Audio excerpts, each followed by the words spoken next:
Welcome to Season 2, Episode 42 of the Jordan B. Peterson Podcast. I'm Michaela Peterson, Dad's daughter and collaborator.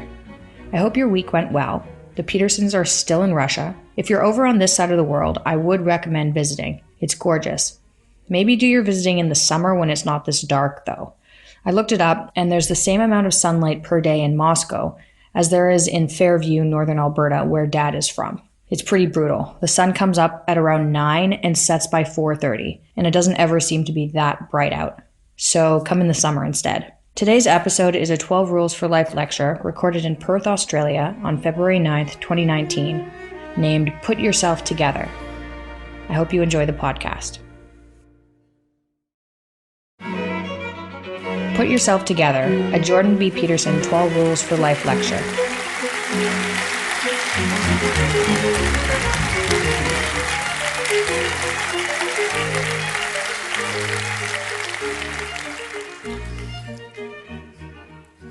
Thank you very much. That's much appreciated. It's great to see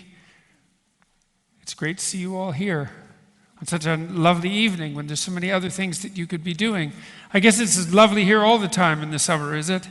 It's not like that in Canada, I'll tell you.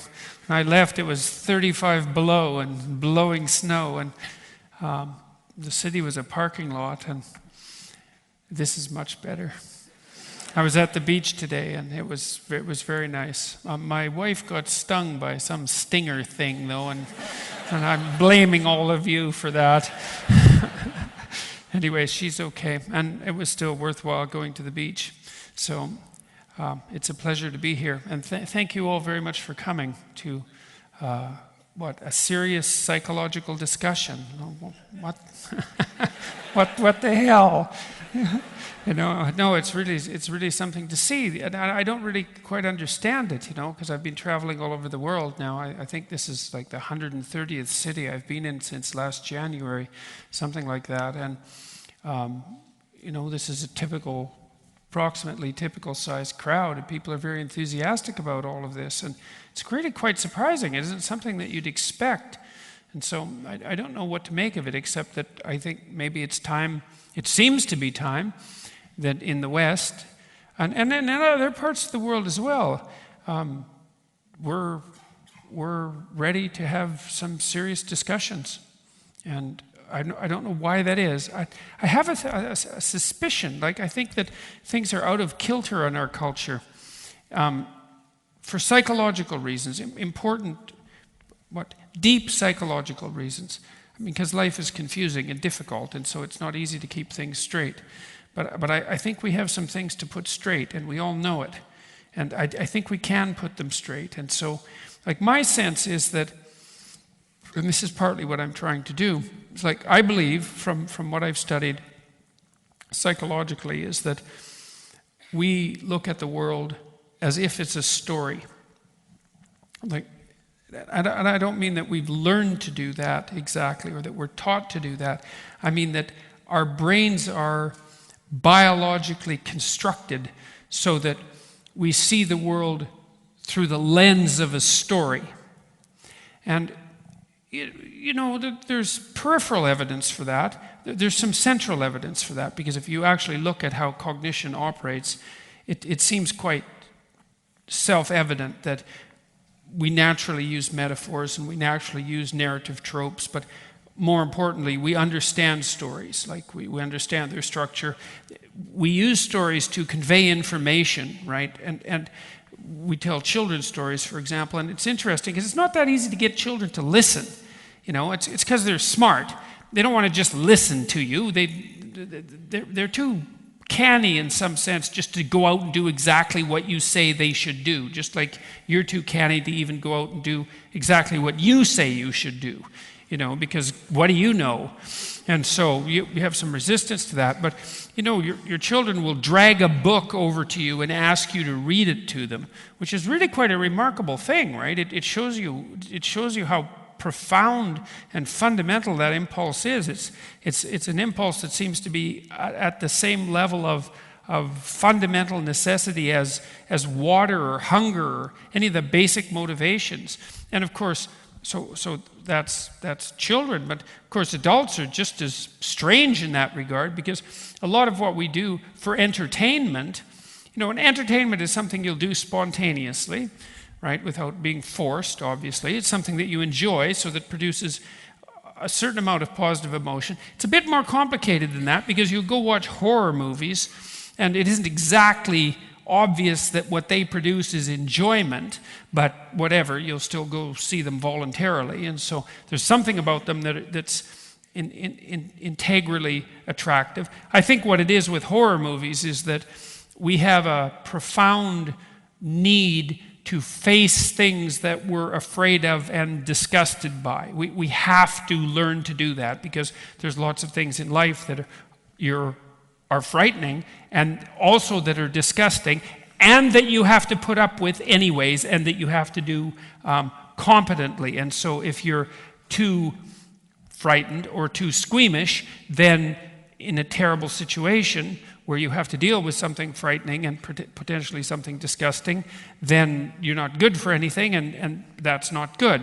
So you have to, what would you say? You have to habituate yourself. You have to learn to deal with those situations. And so we'll go watch horror movies, the frightening kind or the gory kind, because, well, that's life. And so you bloody well better get used to it, or you're too weak, and then you're in trouble.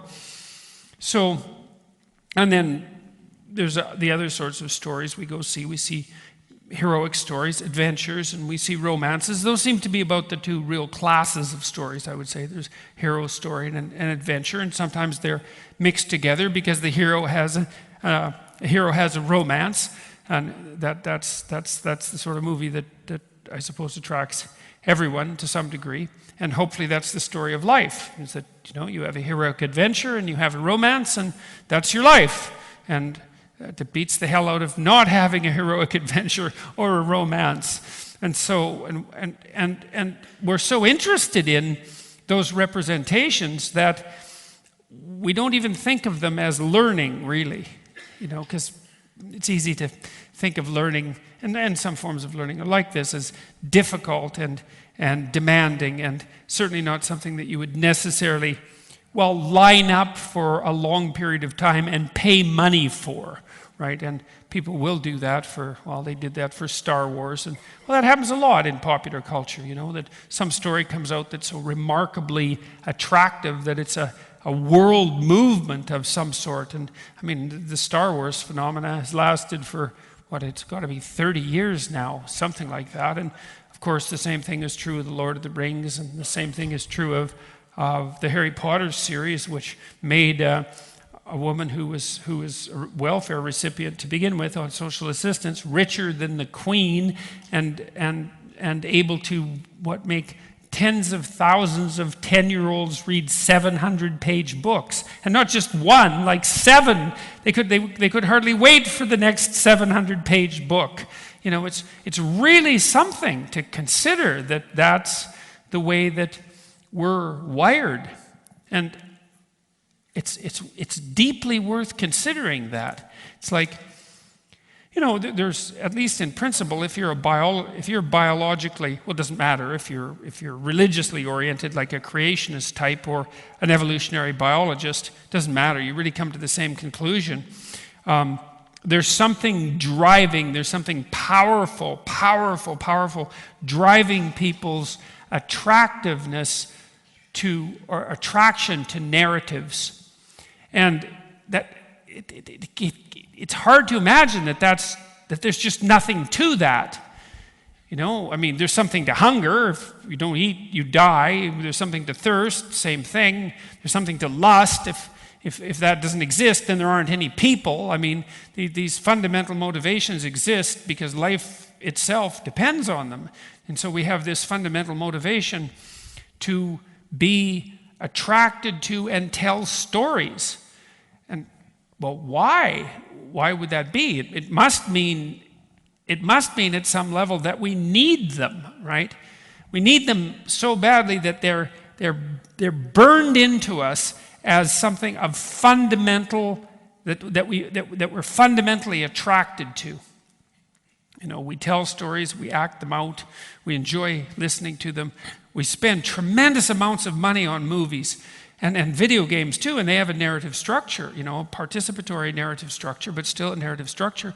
You know, the most expensive computational equipment in the world we devote to portraying stories. You know, like the high-end computer systems now, the highest development of technology is put forward to build simulated realities, partly for movies, high-end high graphics movies, because the graphics processors are very technologically sophisticated, but also in video games too. So we're bloody well obsessed. If you think, well, the medieval people spent all their money building cathedrals over 300-year periods, you know, immense amounts of money trying to do whatever it was that they were trying to do with cathedrals, glorify something, put forward some idea, some value, or some ideal.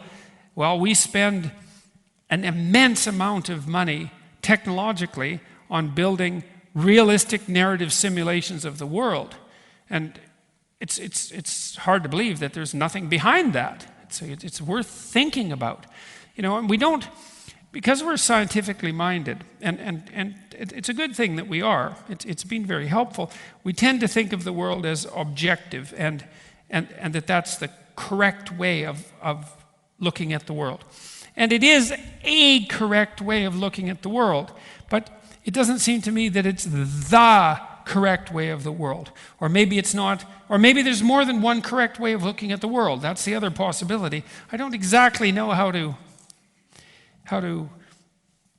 adjudicate between those two possibilities. I personally think that the narrative mode of looking at the world is the most fundamental, and that the scientific mode is nested inside that. And the reason I think that is because we think scientifically for motivated reasons, you know, and stories have a lot to do with motivation. All the characters in stories are motivated to do things. And, well, people are scientists for motivated reasons, like, at least in principle, the reason that we think scientifically is to make life better, right? So the scientific enterprise itself is nested inside an ethical enterprise.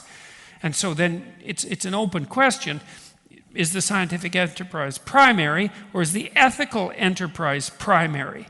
And I had some of you know, I had a series of debates with Sam Harris about this, and I would say they were somewhat inconclusive, because it's something like a cat chasing its tail.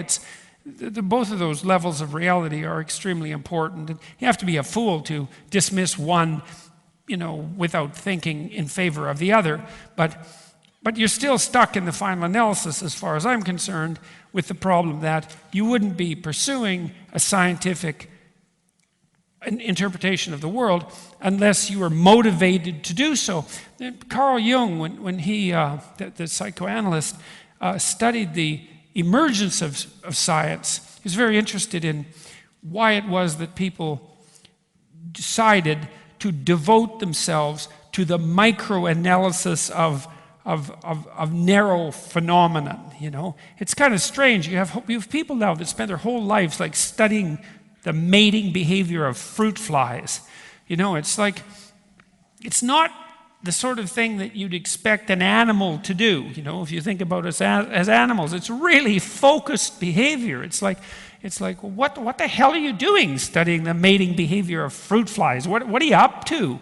You know, it's not like it takes a lot of training, like 7 or 8 years of training if you're going to get a PhD, so that you get good at that. And a tremendous amount of work goes into it. So there's something underneath it driving it. And Jung's idea, Carl Jung's idea, it's a very complicated idea, but he believed that in the first 1,000 years of Christianity, there was a tremendous emphasis on the spiritualization of the human psyche, right? Is that we were trying to elevate ourselves in some sense above our base physiological desires. And those might be the sort of things that would have been on display in a Roman Colosseum, you know, absolute bloodlust and extraordinarily casual attitude towards the quality of human life, and really an impulsive and short-term mode of being. And that we needed to be disciplined and trained in some manner that brought our psyches together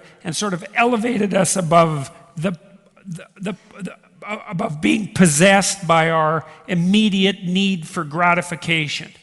And maybe it took 1,000 years of Christianity to like enforce that idea, that there was an ideal, an abstract ideal that was more than mere physical gratification, more than mere power, right?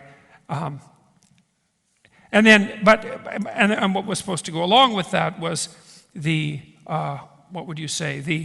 redemption of humankind, right? Because that was the promise of Christianity, that human beings would end up in something approximating, I don't know, the state of the kingdom of God on earth. And in some sense that happened. Things got better, but in some sense it didn't happen. Everyone was still suffering to a degree that was in some sense untenable. You know, we're still mortal, we're still fragile. It wasn't enough. We're missing something. Jung's idea, it's a great idea. He's an absolute bloody genius, that man. His idea was that, well, we started to dream in a sense, because Jung believed that dreams preceded thought. Like your imagination precedes your actions, you know, like maybe you don't know what you're doing in your life and you have some dreamy idea about some ambition you're going to manifest, and maybe it's like a daydream about who you could be. And so that's sort of an outline of a potential future. And it's not real because it's only potential, but the dream inspires you, right? It fills you with spirit. That's what inspiration means. And then that motivates you, and then you go out and pursue that dream, and then all of a sudden the dream becomes real. And that's a bloody weird thing too, if you think about it, that you can dream something up, and then you can enact it, and then it happens. And then what it implies, at least to some degree, is that we do in fact dream up the world.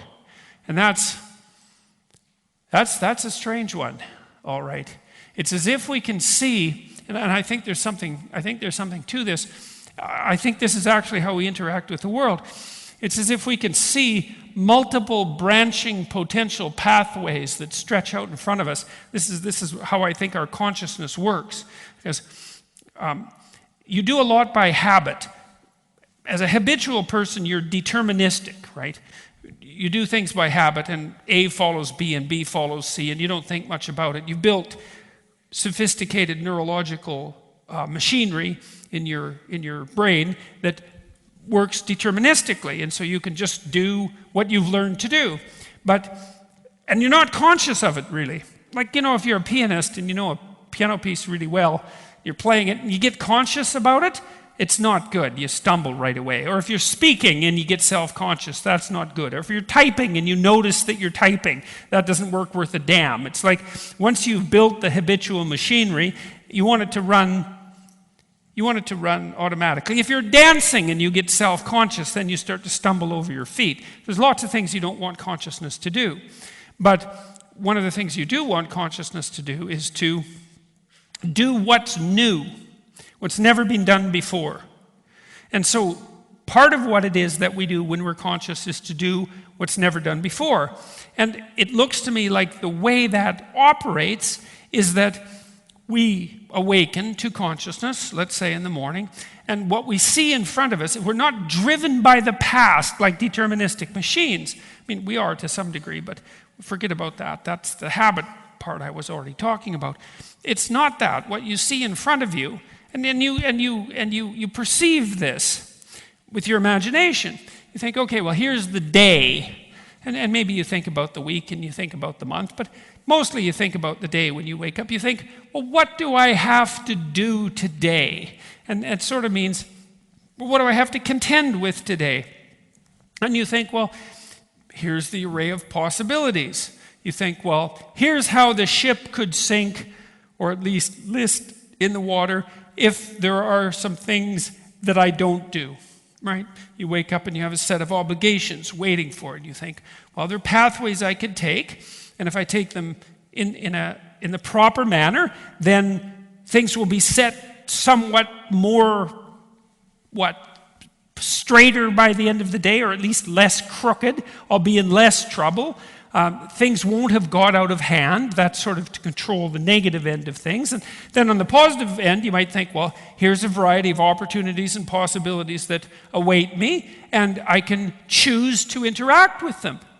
And that's quite a remarkable thing, that's what you're like, is that you can look into the future and you can see a set of possible futures.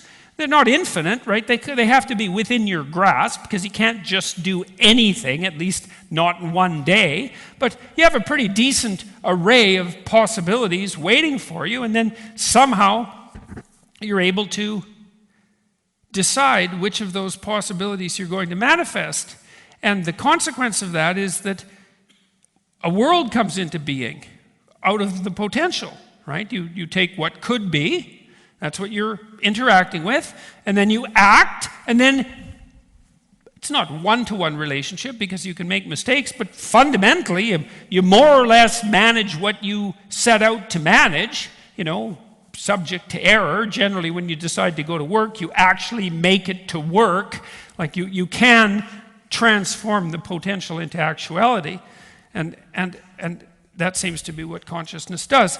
That's part of the hero adventure. That's part of the story of humankind, is that's what we do. We contend with the world. And so I've been thinking a lot about stories and about why it is that the story is the fundamental element of human cognition rather than the descriptive element of science.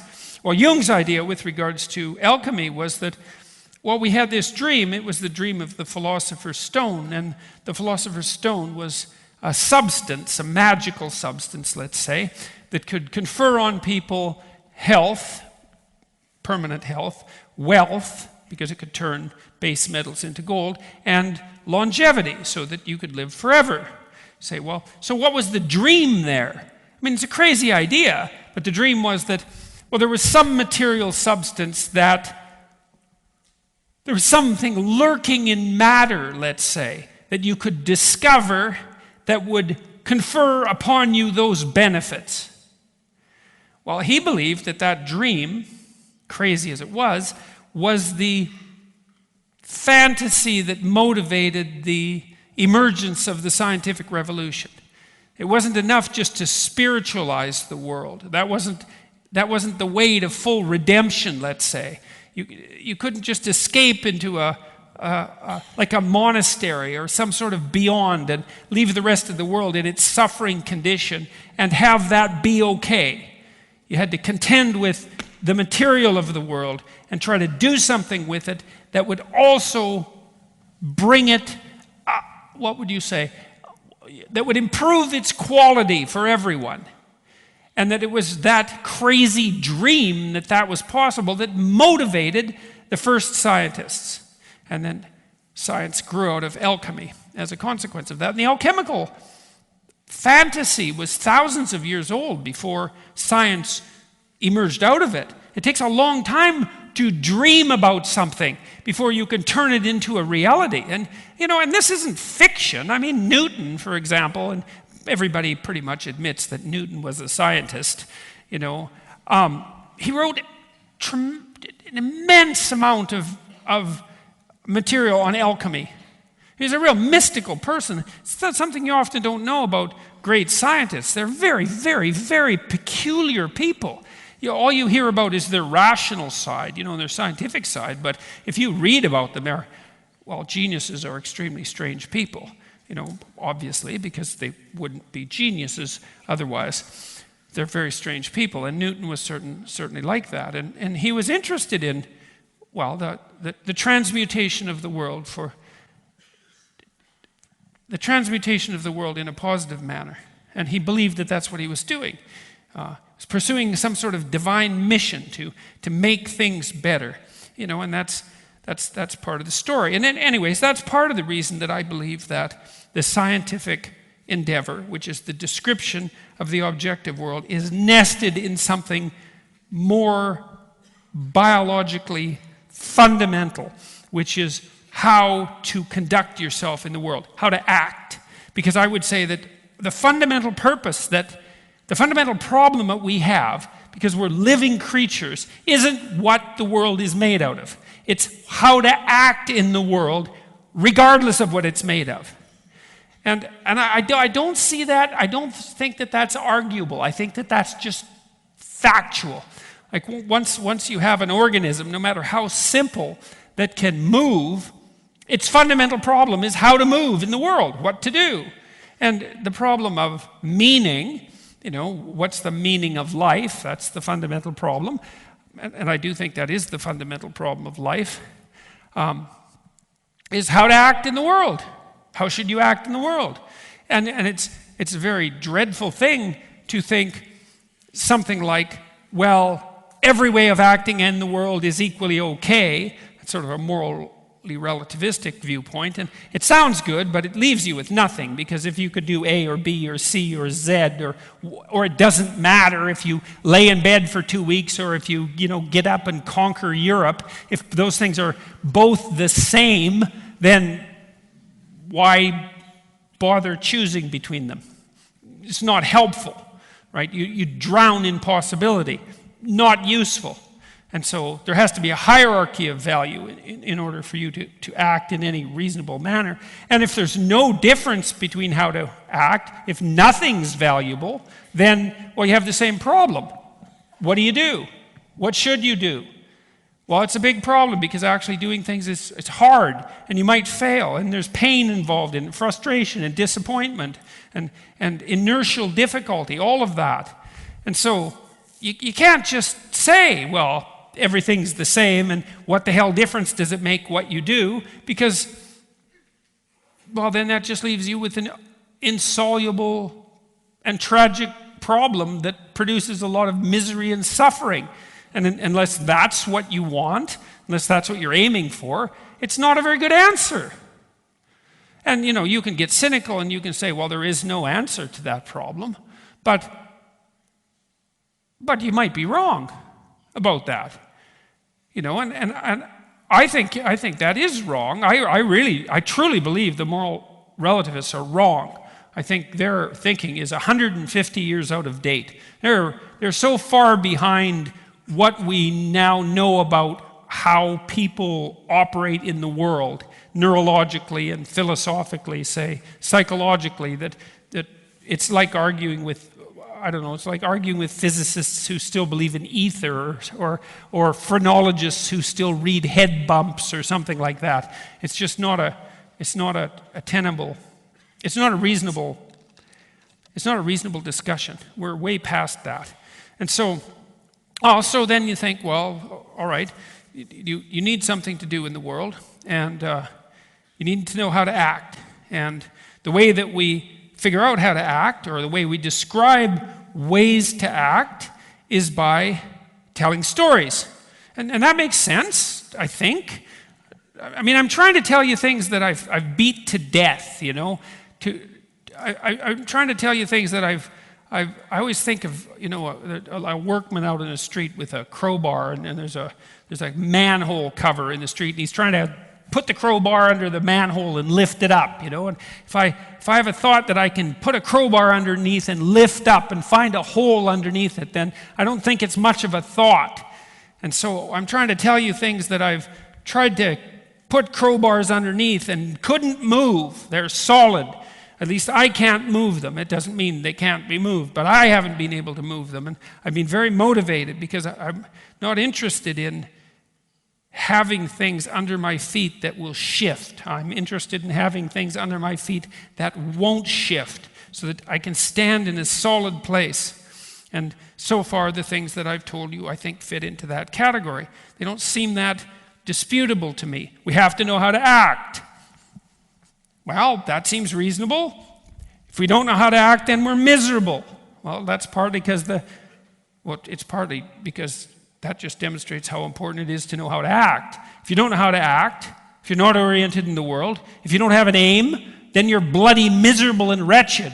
And like, it's no trivial thing, right? You can be so miserable and wretched under those conditions that your biggest desire will be not to exist. And people act that out. They'll commit suicide because they don't know how to act. and it's not that uncommon.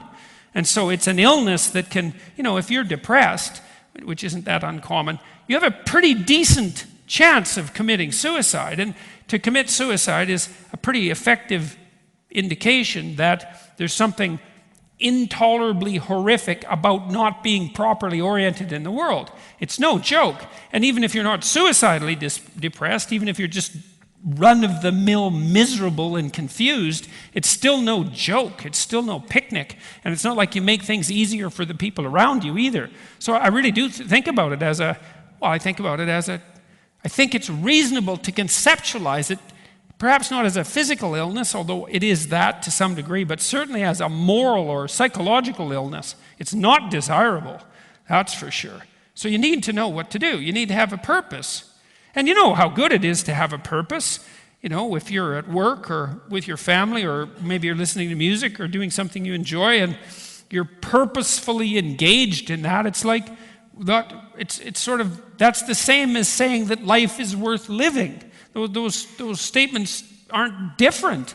You're so thrilled to be engaged in something in a sort of unself-conscious way. Like even if you're contending with what's coming at you, you're immersed in the moment, and that's a good thing. People love that, and I'm willing to take that at face value. All right, so you have to act in the world, and the way that we figure out how to act is, well, we think about it and we consult our consciences, and we look at our dreams, and we look at our visions, and we look at our ambitions, and then we look at other people as well, and we listen to what other people tell us, and we watch how other people act. We're unbelievably imitative. Hey, that's one of the things that isn't as well known about human beings as it should be known. There's lots of things that distinguish us from animals. Opposable thumbs, that's a big one. Upright posture, the ability to speak, these are big things. The ability to look into the future, the ability to conceptualize the world abstractly, those are huge. And the absolute, what would you say, polyvalent potential of our physical being. I mean, you watch people on the internet doing all those strange things that they do, parkour and those crazy gymnastic routines and extreme sports. I mean, man, people can stretch themselves in ways that are just absolutely unbelievable. So we have a tremendous physical range of possibility. But we have this imaginative capacity as well, and that enables us to orient ourselves so nicely in the world.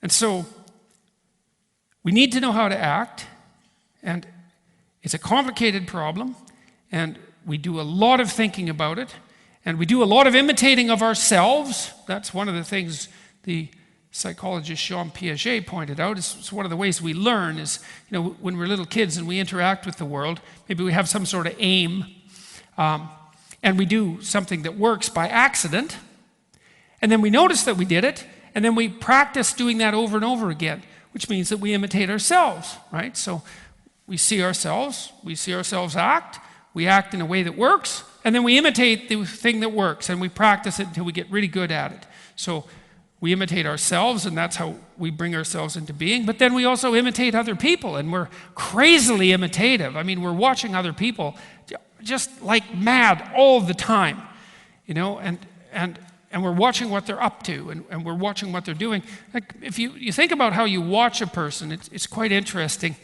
because mostly what you do when you watch a person is you look at their face, right? I mean, there's lots of places you could look, and there are places that sometimes you do look that aren't the face, but most of the time you look at people's faces. And not just their faces, you look at their eyes, and you look at the space right around their eyes. And the reason you do that is because you want to see where they're pointing their eyes. And our eyes are actually evolved so that other people can tell where you're pointing them. This is one of the things that it's really quite cool about human beings. Other apes, because we're basically an ape variant, other apes don't have whites in their eyes. We do. And the reason for that seems to be is that because we have whites in our eyes, You can see the iris really set against the white, and you can see the pupil, right? So we can really see people's eyes extremely well, and that means we can tell where they're pointing them. And so basically what you're doing when you're looking at people all the time is you're looking to see where they're pointing their eyes. And the reason you're doing that is because, well, where are they pointing their eyes? Well, they're pointing their eyes at something they're interested in. And the thing they're interested in is what they're after, right? Because, well, that's what you're interested in, what you're after. You know, and so even if you go to a movie and you're watching the main hero on the screen, the reason you're doing that is because that's what you're after. You're putting yourself, while you're watching the movie, you're putting yourself in the position of the hero in the movie. And you're doing that physiologically. We've come to understand actually how people do that. You know, if I'm talking to you and I'm watching where you're pointing your eyes, then I infer what it is that you're up to, because I can infer what you're interested in. And once I can infer what you're interested in, then I can act out being interested in the same thing. And because we share a physiological platform and an emotional platform and a motivational platform, because we're basically the same sort of creature, as soon as I know what you're up to, and I act as if that's what I'm up to too, then I have the same emotional responses as you, roughly speaking, same motivational responses, and then I can understand you. And so that's how we understand each other, is that it's like we're capable of being inhabited by a multitude of spirits. That's one way of thinking about it. Or you could say that we're a computational platform on which many other devices can be run. And those devices are other people. I like the spirit idea better because I actually think it's richer metaphorically. But every time I interact with someone, I'm using my body to simulate them, and then I understand what they're up to. That's what you do when you come to an understanding of someone. And we like to see that people are able to do that, which is why perhaps we like to dance with them when they can dance, you know, because if you can dance with someone and that works, it means they can adjust their output to your output in some harmonious manner. And there's some indication that they can, what would you say? They can bring themselves into alignment with the emotions and motivations of someone else at the same time that they're also bringing themselves into alignment with the pattern, the complex patterned structure of reality, which is what music represents. And so to dance with someone is to pay attention to the background patterns of reality. That's the music, abstracted, and then to see if you can move together in a graceful and harmonious way doing that, and maybe enjoy it at the same time. It's really complicated, and it's kind of a nice test to see if someone's actually up to that. But it's another example of how good we are at imitating. And so we go to movies and we watch plays and we write plays and we write scripts and we all do that because we want to watch how it is that we act, you know. And you have a great, we're better than just merely imitating too. That's another thing that's quite cool. We're not just stupid imitators. It's actually just annoying to be imitated. You know, little kids do that when they're trying to annoy you. They'll sit there and they'll do this. Let's see, I'll get you imitated here. It's sort of like that. And then you go like that, you know. And yeah, exactly. And so, you know, now we have this stupid game and you think, quit imitating me because it's annoying. But we're good at it, right? I can use my body to replicate your body very rapidly. And it's a very fundamental way of understanding. It's pre-linguistic. You know, we can learn a lot from each other merely by watching and copying. And we don't just do it directly. You know, one of the things that's really cool about kids and their remarkable intelligence is underestimated in this regard because we don't have a lot of appreciation for the sophistication of dramatic play. But you think about what kids are doing, say, when they play house. It's a pretty common game for kids to play, hypothetically, because they're going to set up a house and they're trying to figure out what the hell a house is. You know, and they don't need much of a house. When I used to take my kids to the beach, sometimes, you know, we'd be there for a few hours, and they'd want to play, and I'd draw them a house on the beach. You know, I'd just take my foot and make a box and put a couple of rooms in it and a couple of doors and, you know, a bed here and a stove there, and that was good. And they'd walk through the door which was quite cool because actually in a sand house, that you don't have to walk through the door. You can just walk right through a wall, right? But the kids wouldn't do that. They'd walk through the door, and they'd walk through the doors of the room. And so as far as they were concerned, that was a house, and then they'd play house. So they just needed the basic schema of a house to have the whole house there. And then they'd play out mom and dad and the cat or whatever it is, what they were interested in that day. And it was interesting to consider that too, because when they were playing out dad, say, when my son was acting out dad, it wasn't like he was doing what I just did to you. He wasn't watching me and then duplicating me exactly while I was walking around on the beach. It was as if what he had done was he'd observed me being whatever dad was over a very large number of instances, right? And remember, he's like 3. He's doing this when he's 3 years old. This is what dad is across a bunch of instances. And so that's an interesting thing, because it's as if he was abstracting out something like the spirit of the father.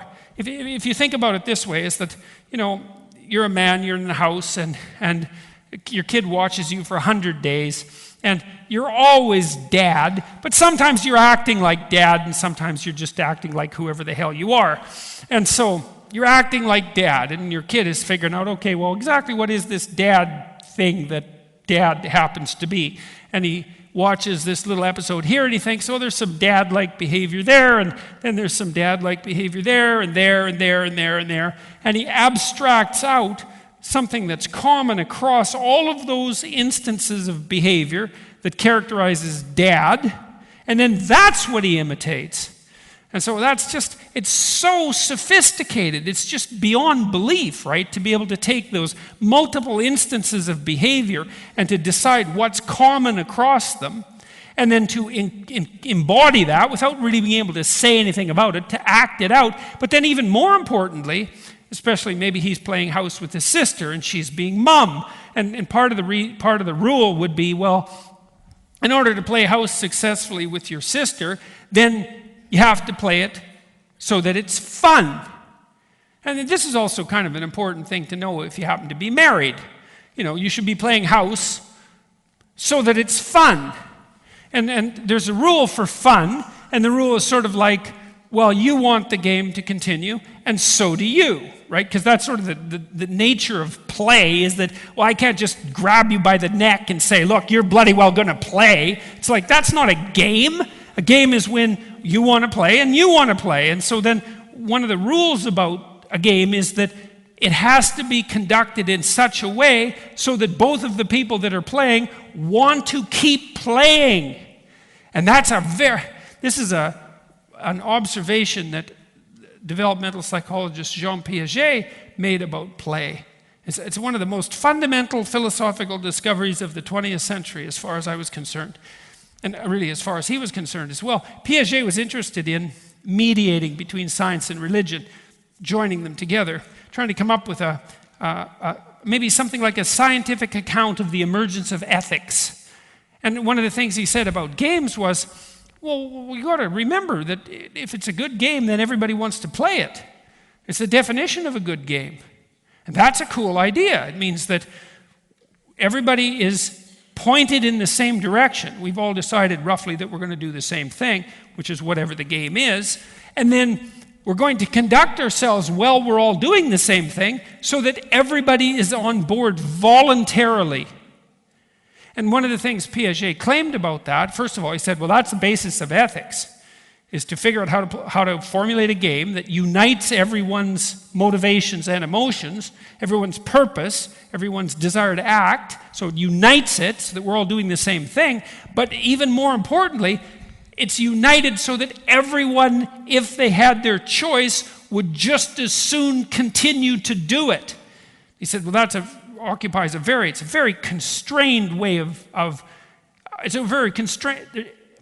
There aren't very many ways you can manage that successfully. And you can see this with successful children, because successful children are really good at conjuring up games that everybody wants to keep playing. And so that's an ethical construct. It's like, okay, now we've come together, we've united ourselves with purpose in such a way that it's spontaneously engaging. And so this is what kids are doing when they're playing house is, well, they look at the Father and they abstract out the Spirit of the Father and then they embody it. And then they do the same with the Mother and they embody that. And then they come together and they assign each other roles. And the role is, well, you have to play Father and you have to play Mother, but you have to play each of those roles in a way that makes both of us want to keep playing the game so that it's fun.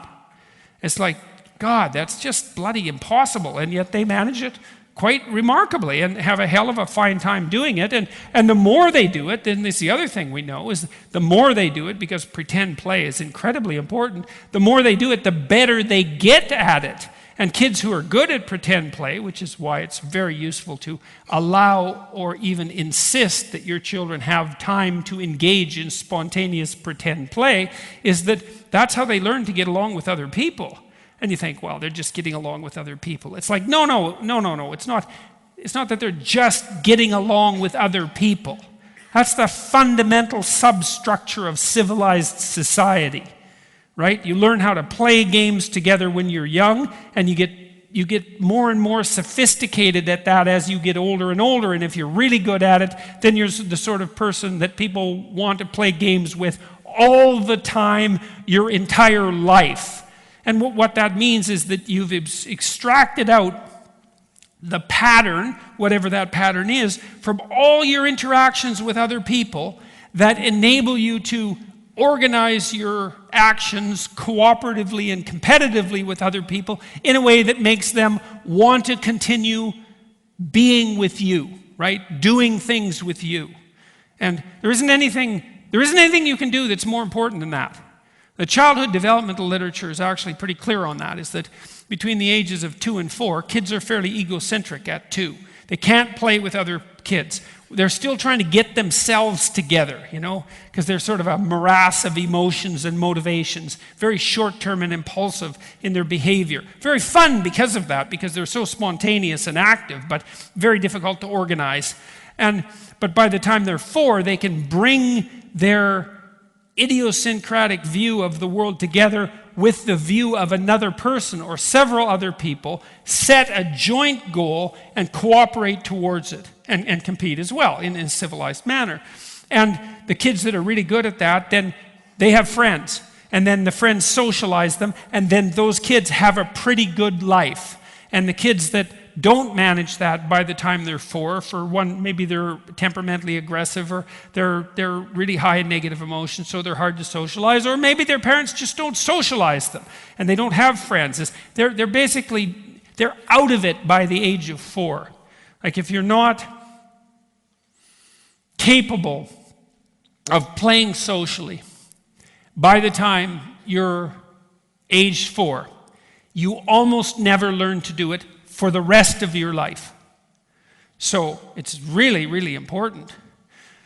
All right, so that's what you have to do, is you have to learn how to act.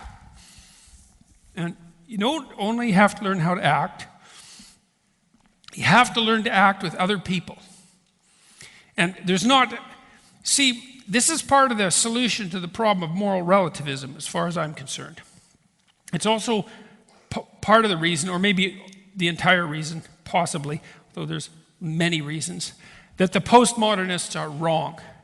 Because the postmodernists, especially the ones that are more oriented towards Marxist philosophy, like to think that the way that we organize our societies is by power.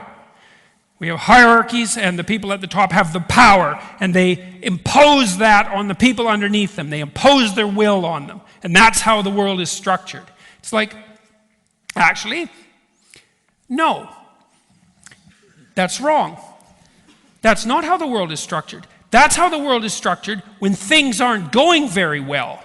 Like if you have a family, and you probably do, and someone in the family is a tyrant, and the tyrant says, you bloody well better do what I want, or else. And there's lots of or elses. Or else I'll drink too much, or else I'll be addicted, or else I'll be so passive-aggressive that you'll wish I was dead. or else I'll be violent, you know. I mean, there's all sorts of ways of imposing your idiosyncratic will on other people, right? All sorts of power games that you can play, conscious, unconscious, underhanded, sophisticated, unsophisticated, but none of them work very well. You know, you generate a tremendous amount of resistance as a consequence of the arbitrary imposition of power. It's a really suboptimal means of organizing a society. And the Marxist postmodern critique that there's a very large number of ways of interpreting the world, and that what we do is organize ourselves into groups of self-interest, although they never explain exactly why that happens. Usually has something to do with sex or ethnicity or race or gender or some arbitrary grouping that somehow unites us, although I really don't understand that at all. It's not like it isn't like it seems obvious to me that all women get along better than men and women get along on average, you know. I don't buy that for a second, but in any case, the idea is that we organize ourselves into hierarchical groups. We learn how to interact with other people, and the people who are most successful at that are those who are the most successful at exercising power. And I think that's complete bloody rubbish. I don't think it works on the playground. Like, I've watched kids a lot. I've watched kids who don't know how to play a lot, because it's quite painful to me to see kids that can't play. It's really sad to see that, you know, because they're so alienated and they're so isolated and they're so unhappy. And often the reason that they can't play is because they don't know how. Like, what they do is they try to force other kids to do what they want, and that just doesn't work. I'll give you an example. So there's been lots of studies of how kids sort of organize themselves spontaneously into play groups on the playground. And so here's an example.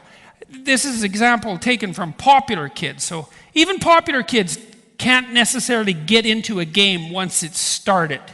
You know, because you don't necessarily want someone jumping into the middle of your game, right? Because your game, it kind of has a beginning and a middle and an end, and it has a point, and you can't just hop into it in the middle.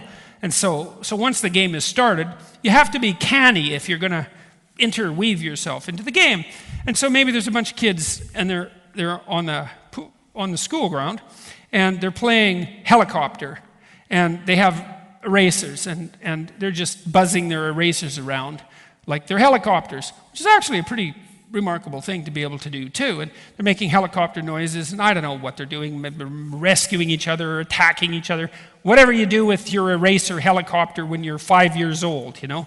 But they've all got themselves together, and they've made a little play, a little drama, and they're playing helicopter. And, you know, an unpopular kid will come along kind of in a klutzy way, because you see that with kids that haven't been played with enough. They're kind of physically awkward, you know. They can't dance well. They haven't been rough and tumble played with enough. That's part of it. They don't really know where their bodies are, and they certainly don't know where their boundaries are. And so it makes them, and it makes them immature. And kids don't like to play. Kids will play with young kids if they know they're young, and they'll take care of them. But they don't like to play with immature kids their same age. They're not interested in that, because they like to play with kids that challenge them so that they mature. And adults are the same way. So anyways, if there's these kids standing together and they're all playing helicopter, and a popular kid comes along, the popular kid will stand there and watch and see what the hell's going on. Sort of clue into the drama, you know. And then they'll take out a pencil eraser, if they have one, or some reasonable substitute thereof, and they'll watch what's happening, and then they'll start to make a helicopter noise with it. And that's sort of, well, it's an entry point, right? It's like, you're playing helicopter, I'm playing helicopter. And then they see if there's an entry point into the drama where they can do something like amusing or playful or interesting, and the group will open up and let them in. And exactly the same thing happens at cocktail parties.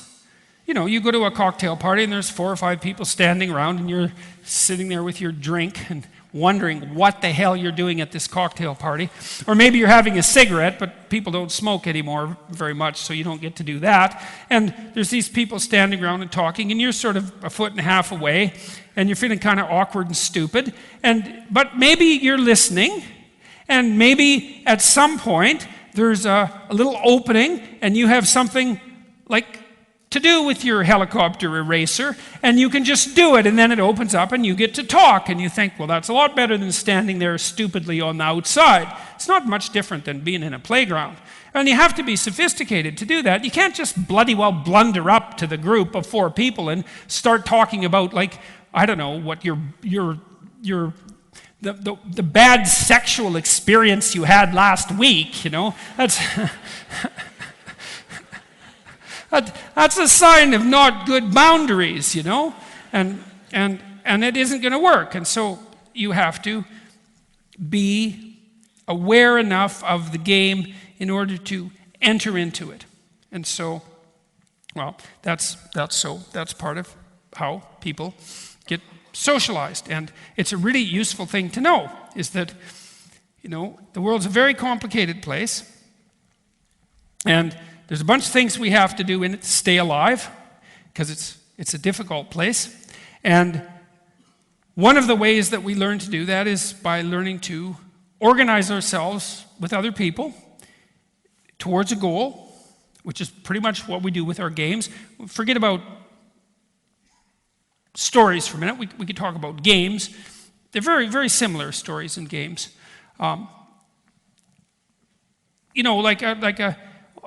I watched this very, very cool documentary a while back called Hitman Hart, which I would highly recommend.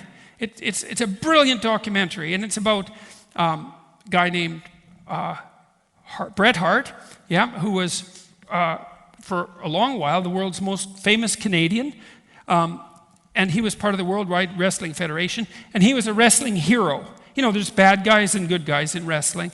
And, wrestling is I wouldn't call it sophisticated drama exactly, but it's interesting though, because it's a nice intermingling of narrative and sport, because it's a drama of good against evil, and it's a pretty primordial drama. It's like, if it's a sophisticated story of good against evil, maybe it's like Dostoevsky's Crime and Punishment, right? It's 800 pages long, and there's 200 characters, and they each have 6 names, and, it's complicated. Or maybe it's Breaking Bad, You have to watch it for a long time.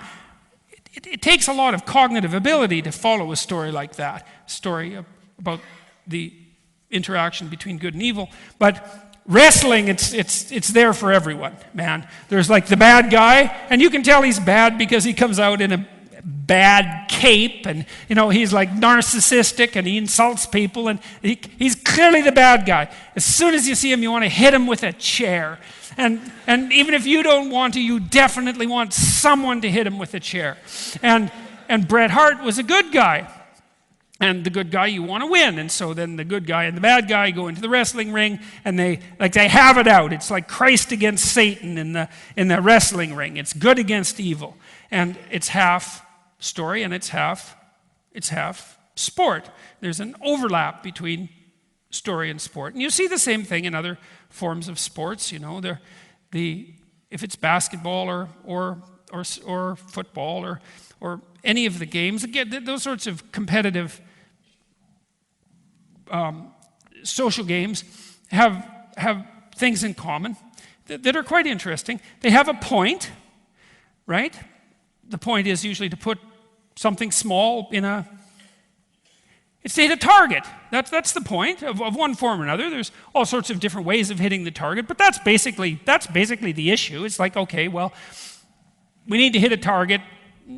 You guys need to hit a target, and we're going to have a competition about who can hit the target. We're going to kind of get in each other's ways, but we're going to have some rules about it, and then we're going to see who's good at it under this system of constraints. And it's important because, well, you need to hit a target in your life. You need to orient yourself towards some purpose. You need to cooperate and compete with other people. You need to do it in a landscape of cooperation and competition. You have to do it in a civilized manner. You have to do it in a way that the game is interesting. You have to do it in a way that everyone wants the game to progress. You have to do it in a way that the game can be played over and over and over, and so that there's a sequence of victories across time, right? It's all very sophisticated. You got to have an aim. You got to play with other people properly. You got to cooperate. You got to compete, and you can't just play one game. You have to play each game in a way that allows you to continue to play the games properly. It's very, very sophisticated and complicated. And so that's the story that people are out watching when they go see pro sports. And it's just as bloody curious and peculiar as it is that you line up to see movies. It's like, what the hell are you doing out there watching these characters kick around a ball? You know, it's, what are you up to? And why are you so thrilled about it? You wear their damn uniforms, and maybe even you have the name of the hero of the soccer team on your chest, and you're all puffed up about that. You know that if you watch a soccer game, if you're male, if you watch a soccer game and your team wins, your testosterone levels go up. If your team loses, well, it's a drab night for you. Let's put it that way. But I mean, that's how tightly wired you are to the game, you know. And then you think about the sorts of things that people do watching a soccer game, and you know, some character who's been practicing aiming for God only knows how many thousands of hours does some absolutely insane thing that no one could ever possibly imagine doing. You know, maybe they flip in the air and kick the ball upside down, and it goes right into the net 4 feet away from the goalie. And you think, what do you think? You don't even think. You just leap up spontaneously like it's the greatest thing that's ever happened to you in your life, which is pretty weird, but that's what you do. Well, it is. It's like, what the hell are you doing? And it just grips you, right? Everybody stands up at the same time, and it's like you're cheering away. You think, that's what a human being is like, man. We can hit the goddamn target, flipped upside down, moving at an impossible rate. That's what we're like. Hooray. And we've just seen it demonstrated. And that's a testament to our indomitable spirit. And it grips you way deep inside, way before you think. And you stand up and you think, bloody right, man. That's what we've got to bring to bear against the world. Right? And so you see all these people. This is why there's movements now to get rid of competitive games. There's something wrong with competitive games, right? No one should win and no one should lose. It's like, well, that's a stupid goddamn theory if I ever heard one. Well, think about it, man. It's like, okay, no one should win and no one should lose. It means nothing's worth doing, right? Because even when you're trying to do something, you're trying to be better than the loser that you are right now. Well, it's true, because otherwise, why would you do it? You think, oh, I don't need to compete with myself. I'm perfectly fine the way I am. It's like, fine, just lay in bed, mold, you know, because there's nothing worth doing. You've already managed everything. It's like, of course, someone's got to win and someone's got to lose, because if there's no winning and losing, there's nothing worth doing. And then why bother getting out of bed? And so what you do is you celebrate the people who win correctly. And winning correctly is a complicated thing, because it means, well, you won for you, and like, good for you, man, hooray. But I read this story about a coach the other day, and he was talking about how he picked professional athletes, you know, how he drafted them. He said, well, obviously skill has a tremendous amount to do with it. Let's make no mistake about that. If you're going to play a game, you should bloody well be able to play the game. You should be able to put the ball through the net, right? And better than anyone else. But better is complicated. And he said one of the things he would watch is like, well, if one of the star players managed a remarkable goal, and he was down in his end, like having a little dance all by himself, and his teammates were ignoring him, he wasn't very interested in that player. But if the player scored a goal, you know, hit the target, and everyone came together and mobbed him and like put him up in the air and had a little celebration, then he thought, man, that's someone I want on my team, because he's not only winning for himself, which is important, but he's winning for himself in a manner that makes everyone else on the team thrilled that he's winning, which implies that his victory is more than merely a victory for himself, right? It's also a victory for the team in some comprehensive way, is that he's great at what he does in a way that makes everyone else admire it or want to be great in that way, or maybe he's great in a way that he shares so that the rest of the team becomes greater. And so he's not just great because he managed to make that one goal. He's great because he makes a bunch of goals in a variety of spectacular ways at the same time that he develops all of his teammates so that the team is much better, so that they're much more likely to win across a set of games and that they're championship material, right? And that's all embodied in the actions that he takes while he's undertaking each of his skillful actions. And so the skillful action isn't just merely hitting the goal because you need to hit the goal. It's hitting the goal in a way that hits the goal for you and hits the goal for, let's say, your family. That's a nice additional constraint. Why not bring them along for the ride? And then maybe it's a way of hitting the goal so that you do it for your family and for your broader community. That would be good. It's harder, but who cares? Why shouldn't it be harder?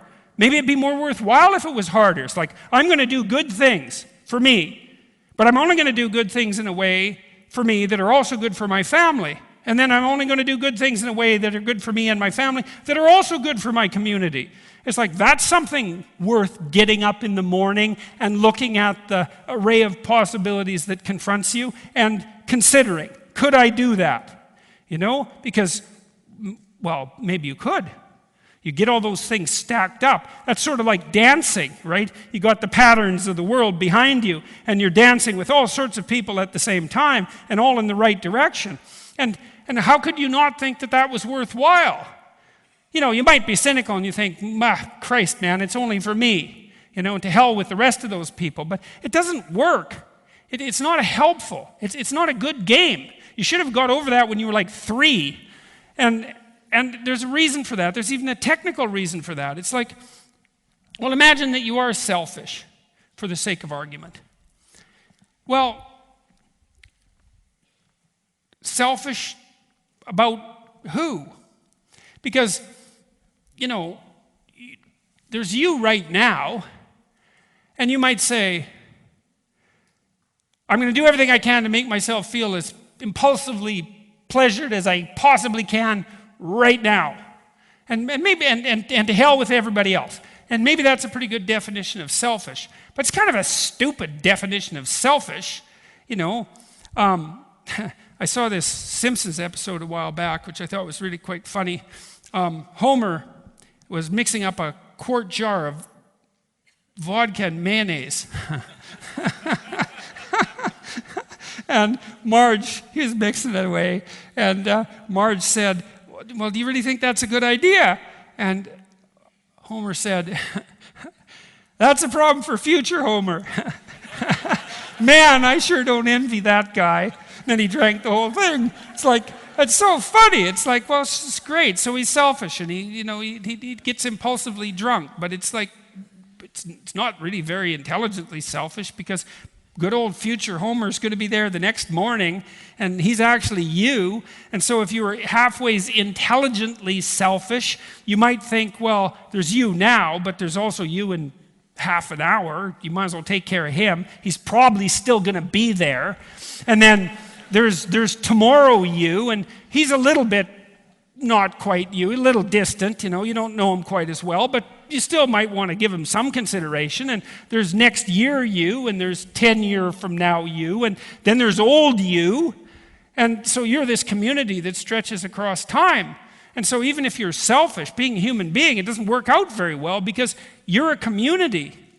The fact that you're aware of the future means that you're a community, and that immediately places a very tight system of constraints on what constitutes your ethical behavior, because you have to act in a way that's good for you, but good for tomorrow you, and good for next week you, and good for next month you, and next year you, and all of that, and maybe old you as well, which kind of means, you should be maybe thinking about how you treat old people, because, hey, you're one of them, just not yet, but it's coming, or you're dead. Then you're dead, you, and I guess you don't have to worry about that then. But, but hopefully you're trying to avoid that. So the problem of community is built right into the singularity of human being because we're aware of the future. I think that's why, one of the fundamental religious injunctions is treat your neighbor like you would treat yourself.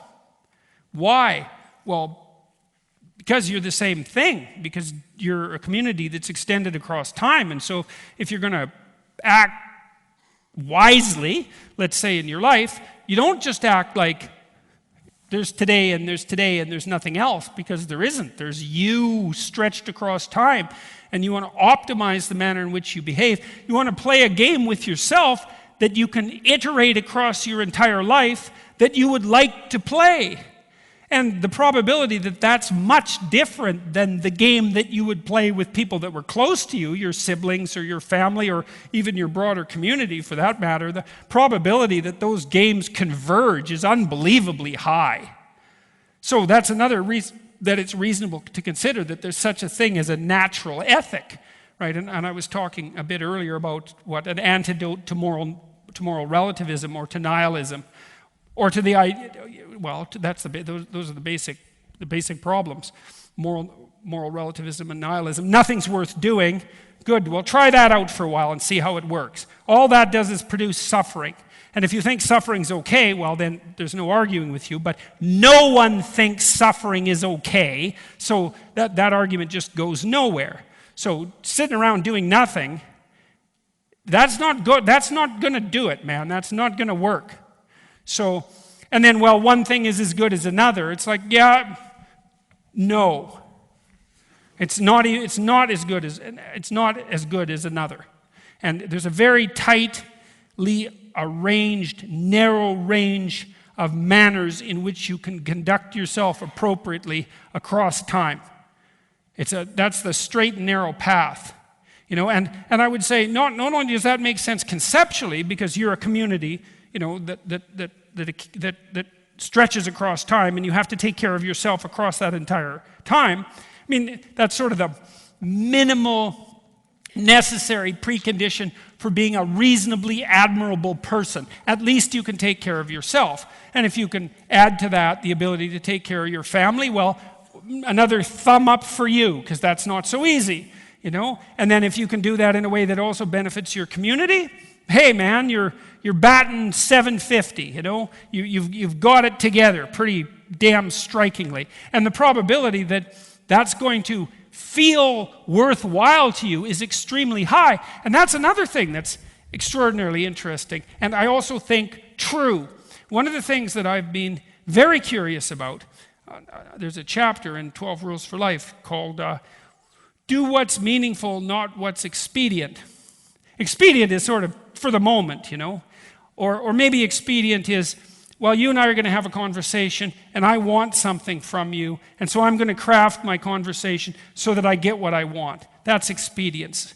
And it's a very bad way of proceeding in the world. It's very manipulative. And it doesn't work. That's actually why it's a bad way.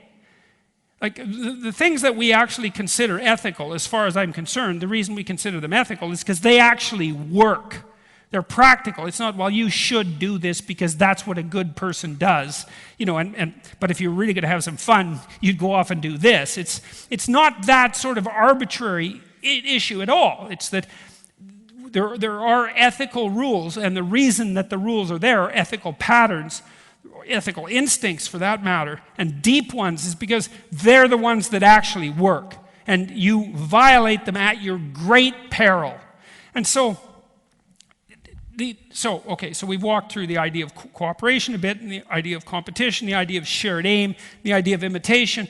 But we could add to that other evidence, like the evidence of guilt and shame. And this is associated, let's say, with the phenomenology of meaning. I said, well, if you could set yourself up so you were being good to yourself, you were taking care of yourself like someone you had responsibility for. That's rule 2, right? Treat yourself like you're someone you have the responsibility of taking care of. Well, what does that mean? It means you have a certain innate value and that you have to structure your life so that you're taking that into account. Well, so what happens if you don't? Well, the first thing that happens, as far as I can tell, is, well, you suffer. So you're in pain, you're frustrated, you're disappointed, you're nihilistic, you're depressed, you're anxious. None of that's good. And worse than that, you're ashamed and full of self-contempt. And you know that because you wake up at like 3 in the morning or 2 in the morning or whenever you're alone and feeling miserable, and you have these feelings. Guilt's another one. You have these feelings that are running through your head, half-formed thoughts about all the bloody opportunities that you're not taking advantage of, and your contempt for your inability to regulate your habits, and then that sort of turns into a bitter cynicism because it's too damn painful to think that it's actually you're doing, and so you start blaming other people, and it's just like a spiraling trip down to hell.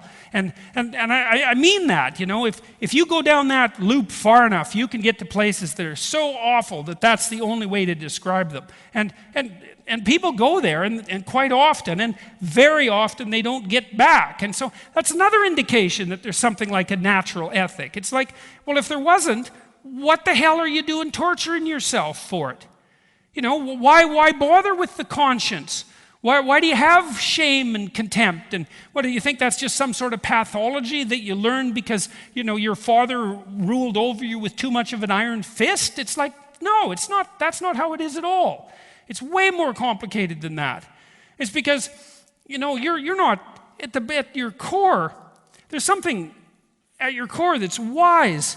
It's not smart. It's not intelligent. It doesn't think. Like, it's not a rational thing in some sense. It's this sense of where you should be positioned in the world. And I think it's the instinctive meaning. And it's deep. It's not a newly evolved phenomena. It's a deep, deep, deep instinct.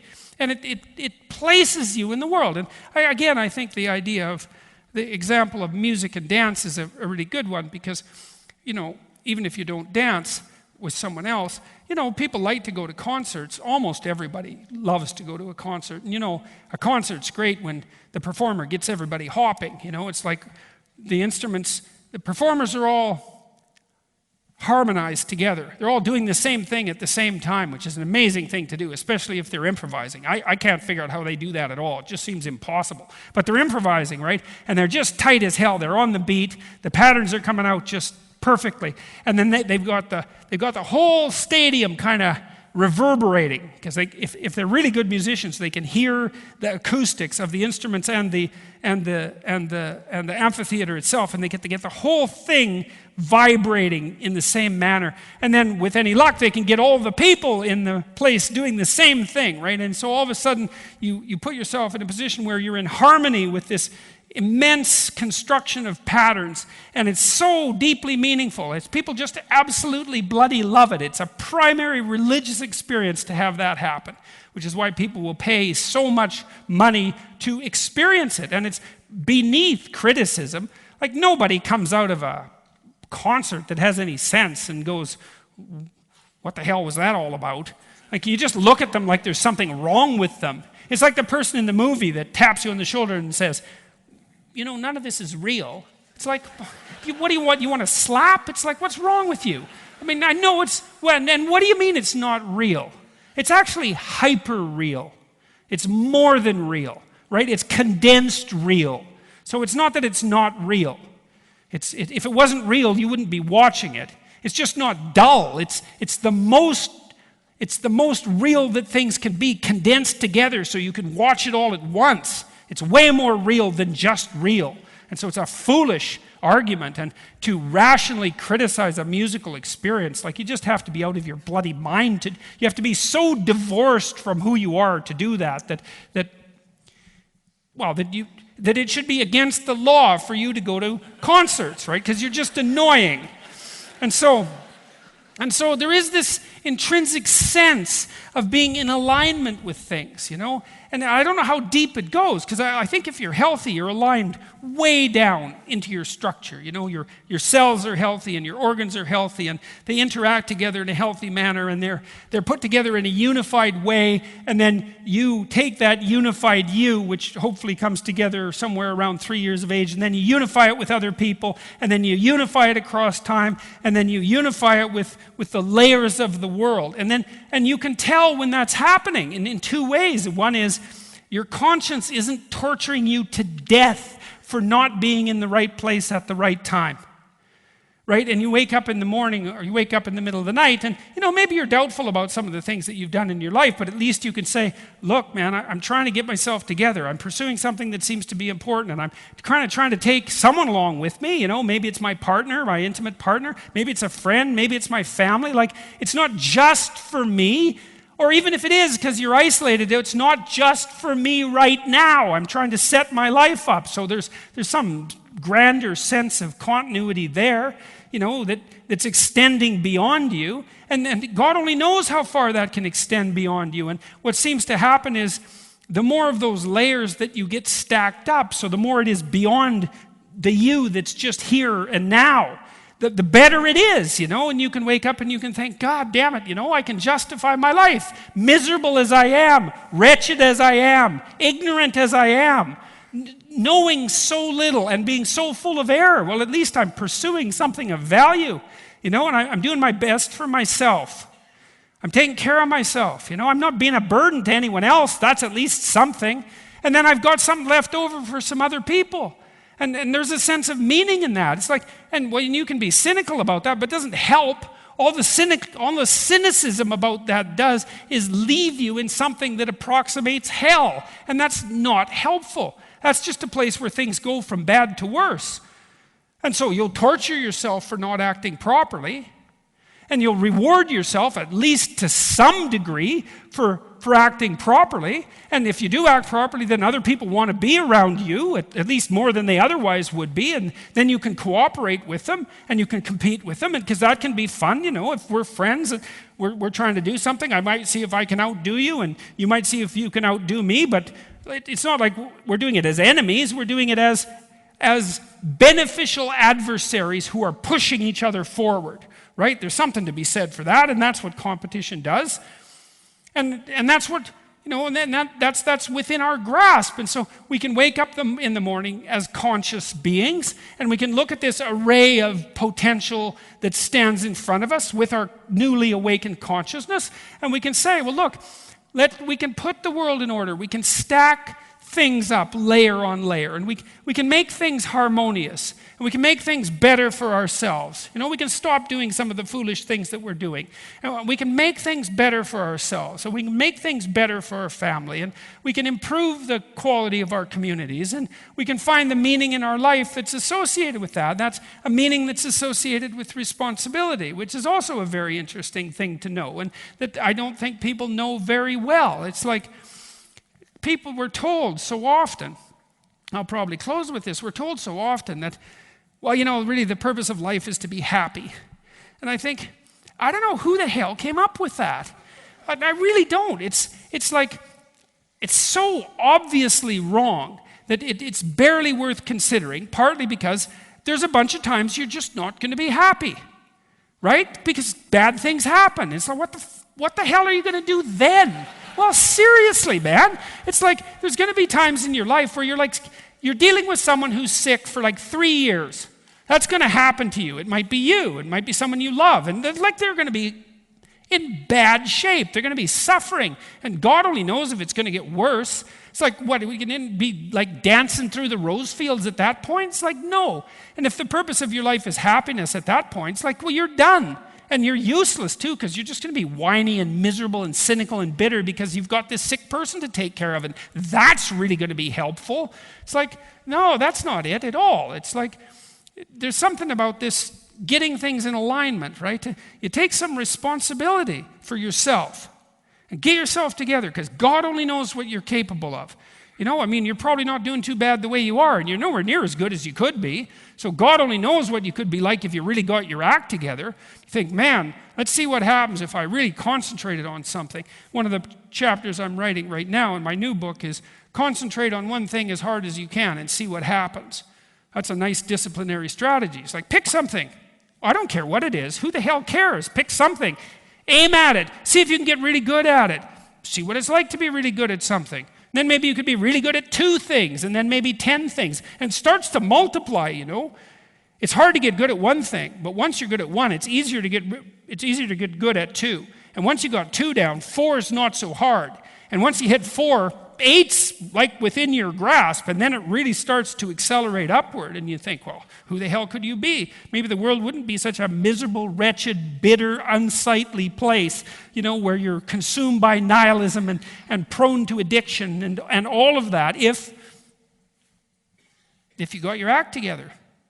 If you're aiming at something worth aiming at, and then you bring other people along for the ride, you think, well, I can make my family's life a little less wretched, or maybe a little better, and I've got something left over for the community, I've got something left over for the long run, and all of that deprives me of all that self-contempt and guilt that's normally tormenting me, and then I can wake up and I can think, useless as I am, bounded as I am by my own mortality and finitude, ignorant as I am, right? Prone to error as I am, I've still got this extremely difficult thing that I'm pursuing that's worthwhile, it's meaningful, and that gives me some sense of purpose, and that's something. But more than that, it's not just psychological, it's not just a sense of purpose, it's actually the case that you're quite useful, Like if there's someone in your family that's sick, and you're halfway together, you can make them a lot less miserable than they would otherwise be. It might be pointless in the final analysis. They still might be fatal,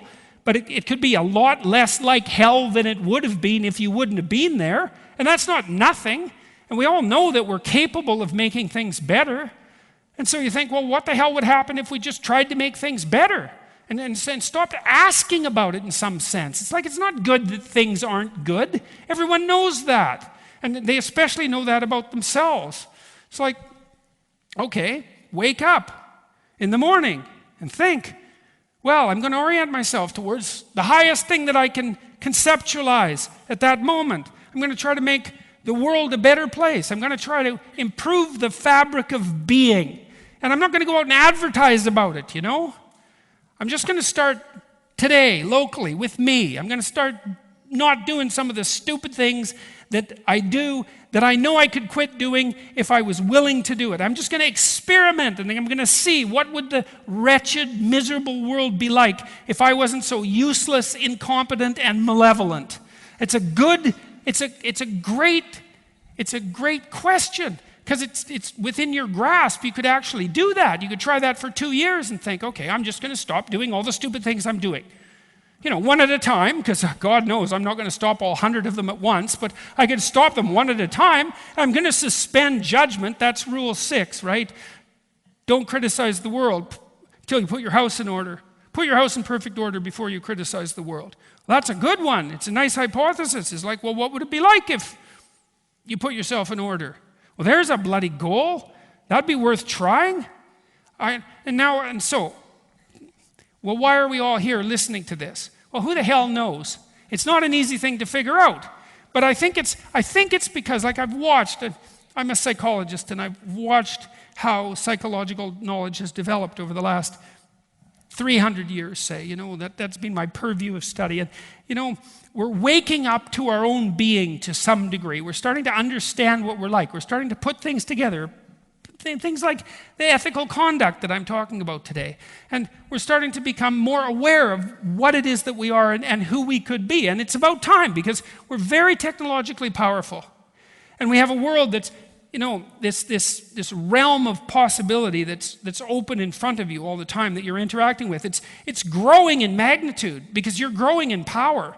When we have this opportunity right now, I think, to really make things terrible, or really make things good. And I also think, and I believe this firmly, that which of those two things happen is dependent on the choices that each of us make. There's an idea Solzhenitsyn wrote this in the Gulag Archipelago. He said there's this old idea.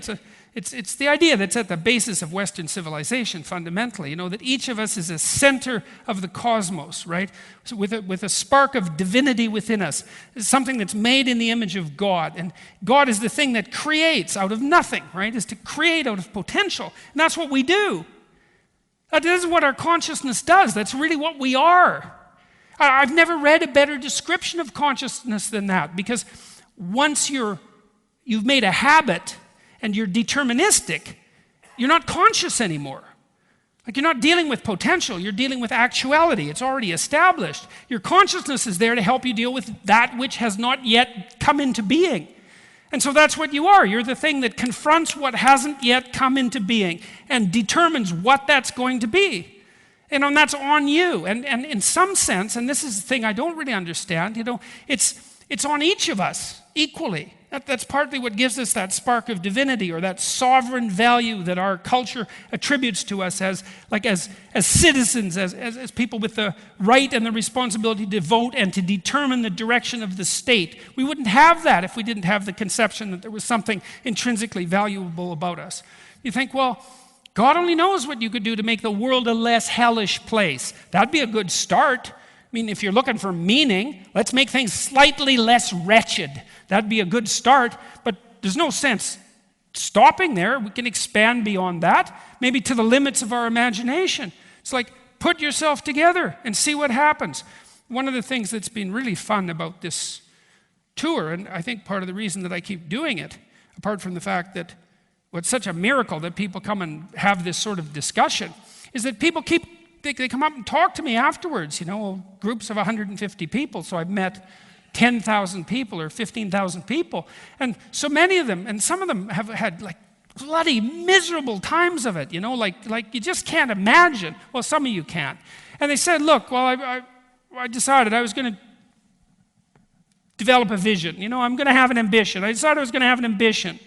So I started to pursue it, and I thought I'd take some responsibility, see if I could put my family together a bit and start telling the truth, and get rid of some of my bad habits, the ones that are kind of obvious, that I thought maybe I could dispense with. I thought I'd just try it, and it's way better. It's way better than it was. And it's really something to hear thousands of people say that. And you think, well, what would happen? What would happen if everyone did that? Well, maybe things would be a lot better, and that would be good, because there's a lot better to be had yet. And God only knows what we could manage to attain. And there isn't a better adventure than that, and that's the difference. That's not happiness. It's like, happiness is for people who aren't too bright at an amusement park. That's what happiness is for. It's like, that's not your life, man. Your life's an adventure. You got things to contend with, You got death to contend with. You got illness to contend with. You got tyranny to contend with. You got malevolence to contend with. The malevolence of other people and the malevolence in your own heart. You've got adversaries, man, and they're powerful. And your adventure is to stand up against that and to push back and to transform that into something that's well, God only knows what it could be. That's your adventure. That's something worth getting up for, man. That's something worth living for.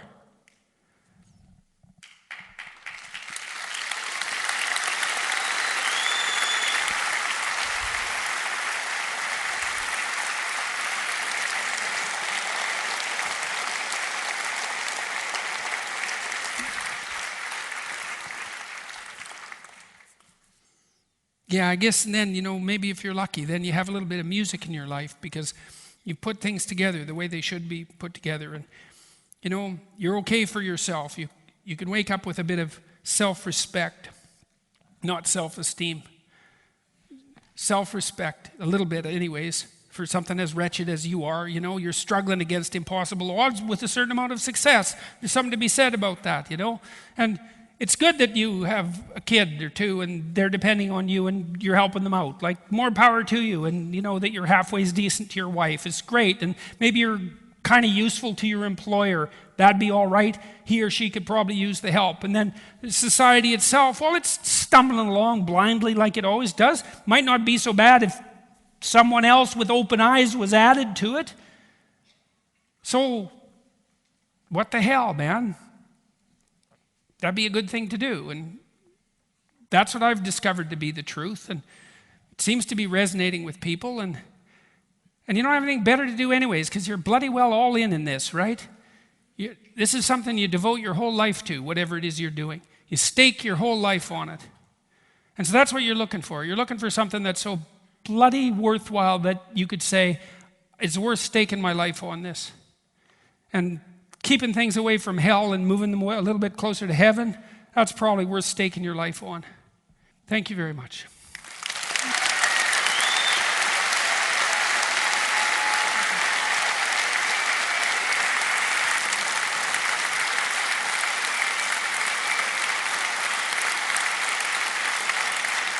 Thank you. Much appreciated. You're feeling good, my friend. The 2 longest shows that we've done these last 2 nights. It's all that sun and beach. Yeah. Beats the hell out of 35 below and blizzardy. Fair enough. You know what they say about Canada? It's the largest uninhabitable country in the world. All right, here we go. There's Okay. a ton of good ones. I thought this would be a nice way to start because of the tweet that I've been reading at the beginning of the show for this past year. I'm thrilled to be here tonight to watch you think, but I'm terrified that I'll be seen by colleagues. What does this say about me and society? I mean, if they're here, you're probably okay, right? Yeah. That's right. You can harass them for being here. Yeah. But that does seem to be a theme that we've come across. It's hard to say. I don't know what it is that. Okay. I've been trying to think about why I bother so many people. I mean, I'll tell you a few things about that, though, first. Like, I meet people out in public all the time now. You know, it's rare now that if I go out that someone doesn't stop me. And it usually happens, I don't know, a couple of times an hour when I'm out. And it doesn't really matter where. And what's really interesting about that is that,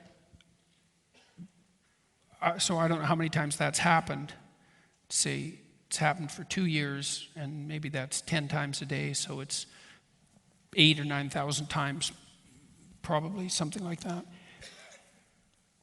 Every single one of those interactions has been positive, except 2.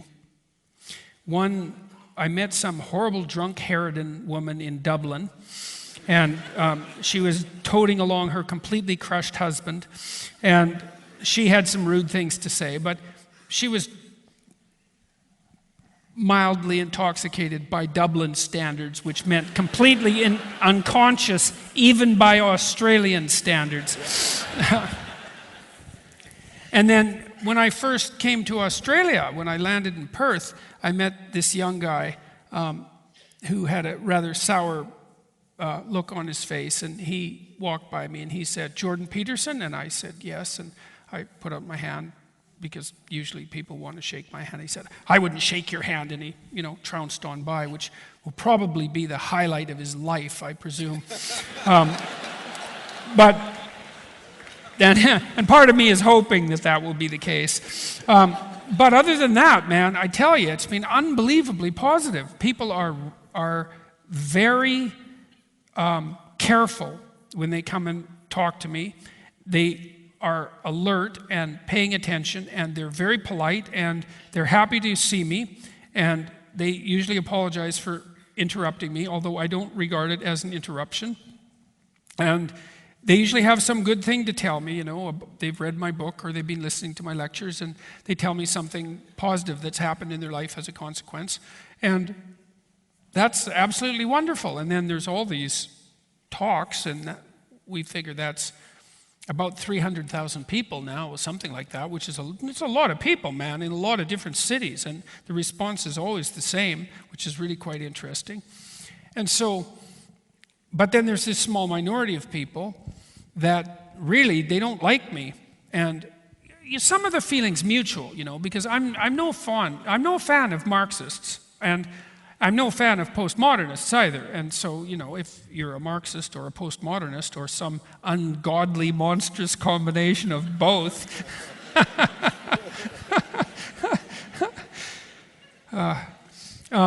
then it's no wonder.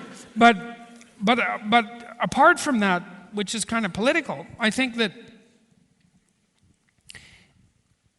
at the bottom of what's happening in our culture wars is something like an assault on the idea of competence itself. Because, like, I truly believe, imperfect as our structures are, that we've organized hierarchies in the West and increasingly in the rest of the world that are fundamentally based on competence. Like a hierarchy is like a game, it's got an aim, and the aim is whatever the business, the venture is producing, and some people are better at it than others, and by and large, the people who are better occupy positions of authority. It's not perfect. Correlation's probably only about 0.5, something like that. There's plenty left over for luck and arbitrariness and all that, but by and large, it works pretty damn well. I think people are afraid of the responsibility. And then what they think is, well, you think that it's all about personal responsibility, and so you're not taking into account the fact that our social structures are corrupt. It's like, yeah, I know they're corrupt. Social structures are corrupt. Like, what do you think that's news? It's like, all you have to do is read history and you know that. That's not the point. The point is, it's like, you don't have a better option than to get your act together. And that's also how you undo the corruption. So what's your bloody point? It's an excuse for you to be miserable and wretched and useless and bitter and resentful and cynical and dangerous because your culture is not perfect? Well, then everyone has that excuse and no one fixes it, and that's that. So that's the reason, I think, is that there's a substantial minority of people who are very angry at the idea that the problems are on them. And then there's this weird twist that goes along with that if you believe that, like if you dare to believe that Western culture isn't a fundamentally oppressive and corrupt patriarchy, I mean, and it is in part, but I mean fundamentally, then you're immoral. And if you're immoral, there's something wrong with you and you shouldn't be. And so that's why you get glared at, let's say, or treated unkindly if you happen to come to an event like this. And then you have to think it through, I guess. And you think, well, what the hell are you doing here? It doesn't look to me like it's exactly casual entertainment. You're not coming here and being told in some sense how intrinsically wonderful you are or how easy the world is. Like, I don't think they're saccharine pills to swallow. I think a lot of it's quite bitter. It's like, so then you're embarrassed about that because people might see it. Well, some of that means that you're just human and social, because no one likes to be the target of mob outrage, Normally, if a mob is outraged at you, it's because you deserve to be ridden out of town on a rail under normal circumstances, right? And if you're completely opaque to that, you're probably a psychopath. It's pretty easy to feel bad when people are judging you harshly, even if their judgment is inappropriate.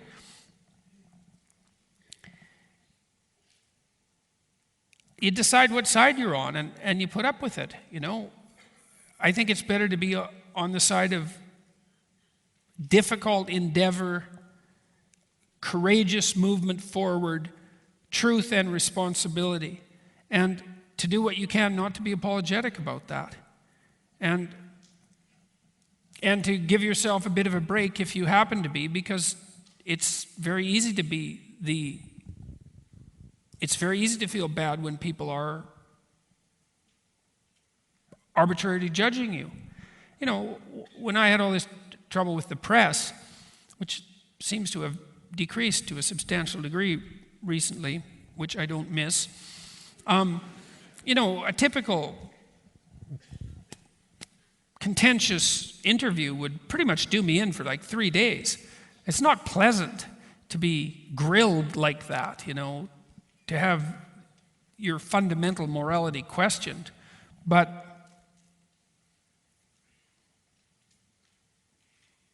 But I don't think there's anything wrong with what we're doing here. I can't see it, man. It's like, what the hell's the problem? What's the problem with suggesting to people that they should get their act together and that the weight of the world rests on their shoulders and that their malevolence and willful blindness and inability or unwillingness to contend with the world makes things worse? It's like, isn't that true? Well, and if it is true, it's going to generate resistance because it's asking a lot of people, man.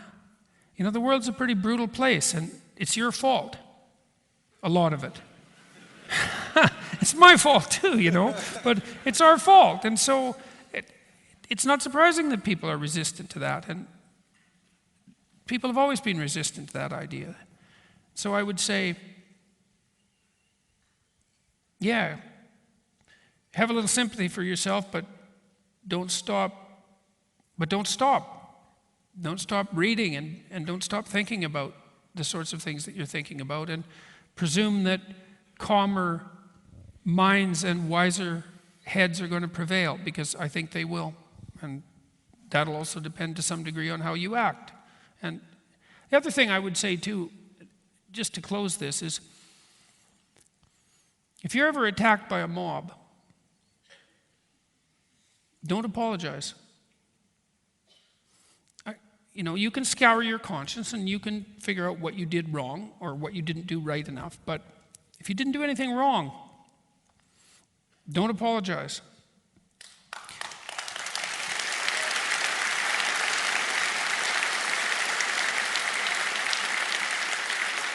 You know, if you don't apologize and you can stand it for 2 weeks, which is a long time when you're being mobbed, they'll go the hell away and you'll win. So, you see what happened with Jeff Bezos the other day? Did you read about that? It's so cool.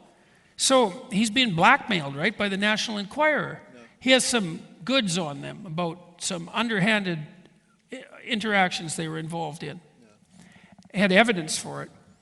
And they had got some photographs of Bezos. He runs Amazon. Sexual photographs, you know. What do they call them? Bottom half selfies or some goddamn thing, you know. Dick pics, Peterson. Yeah. Bottom half selfies. Well, they said, okay, now I'm embarrassed. They actually said that in the article. Dick pics. Yeah, that's a lot more elegant, man.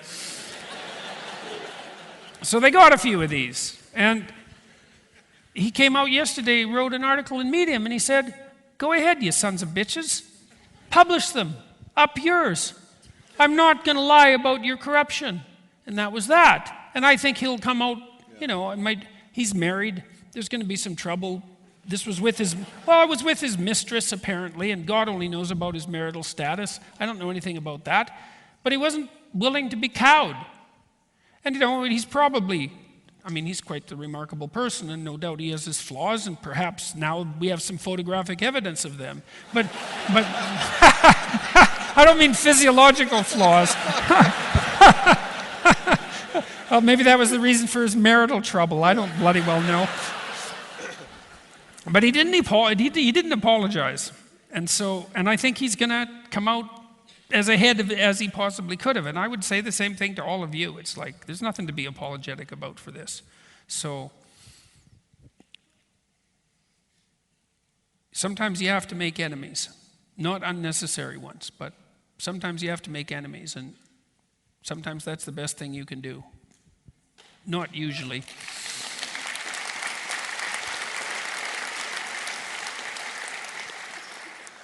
So basically you're saying Rule 13 is don't send bottom half selfies. That's what No, the Rule 13 is don't say bottom half selfies. There you go. Jesus. There you go. Yeah. This one's actually not a question. I just thought this was nice. There's someone who's in the front area over here who's sitting with a friend, and he wrote that he's had a brutal few years, and tonight is huge for him. He actually named his son after you. So I just thought we'll just give you some accolades there on that one. So. Well, that's really something. So I can't really say thank you for that, because that's rather weak comment. So hopefully the name suits him well. Or her, I suppose, because sometimes it's Jordan is a woman's name. How do you get over betrayal? You develop a philosophy of good and evil. That's how you get over trauma.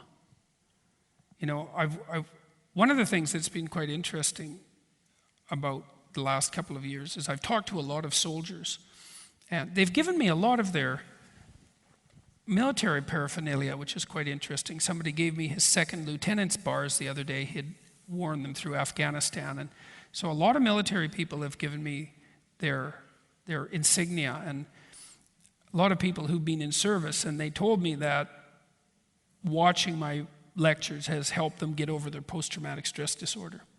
And I've treated people with post-traumatic stress disorder, and it's, you know, you kind of hear that it happens when people encounter something like tragic and terrible, but that isn't what happens. You develop post-traumatic stress disorder when you encounter something malevolent. Something like if you're touched by evil, that hurts you. And it's not just psychological, like it changes your brain structure. And in a way that's not that easy to change back. You can modify it to some degree, but there's a certain degree of permanence to it. You have to start to understand the world as deeply polarized, you know? It's like you can understand the natural world and you think, well, the natural world, it's a French Impressionist painting, man. It's beautiful, right? It's a sunny day at the beach. It's beautiful and generous beyond compare. But man, there's part of it that's just trying to kill you. And so it's brutal. And you need to know that. You know, in the story Sleeping Beauty, in the Disney movie, you remember maybe, when the princess is born, her parents are older and they're really happy to have her born.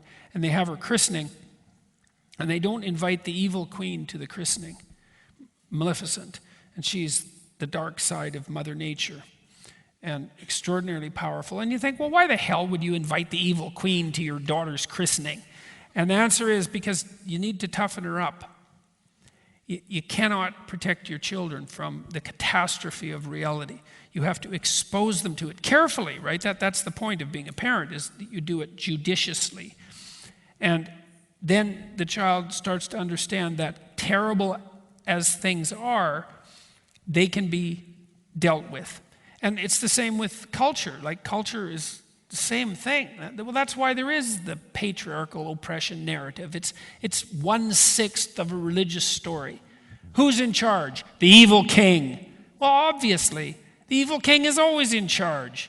But he's not the only thing that's in charge. There's the good king too, you know, and there's a war between them like there always is. And there's awake people that are trying to help the good king win, and we can't forget about them either.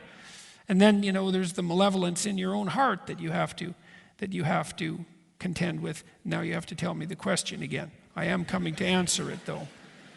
Hold on, I was with you. What was the question, guys? Somebody yell it out.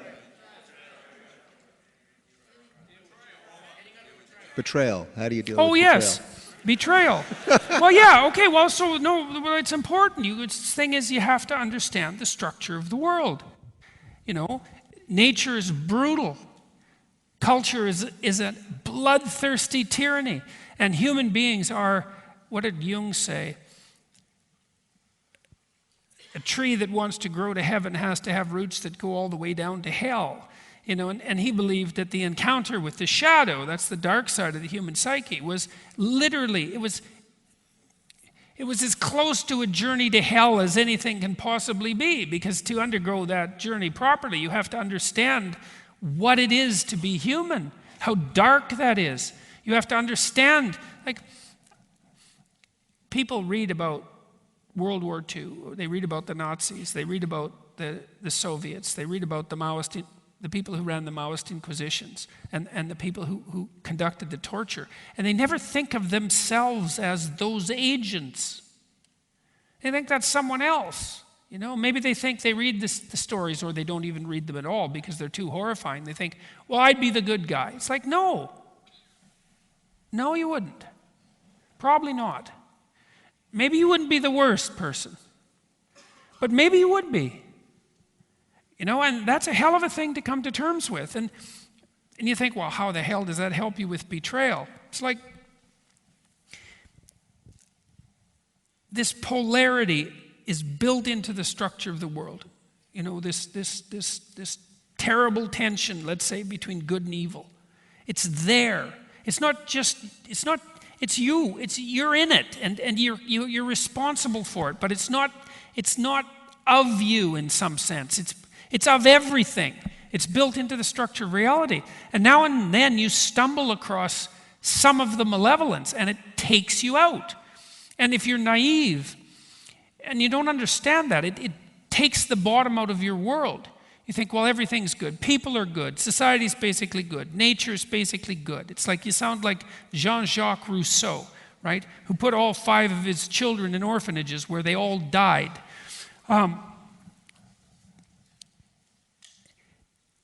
You need to understand that malevolence exists in the world and that it's there in you and it's there in others.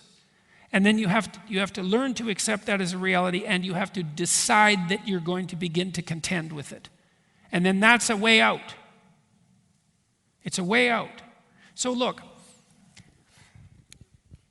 you're much more likely to be betrayed if you're naive. You think everyone's good.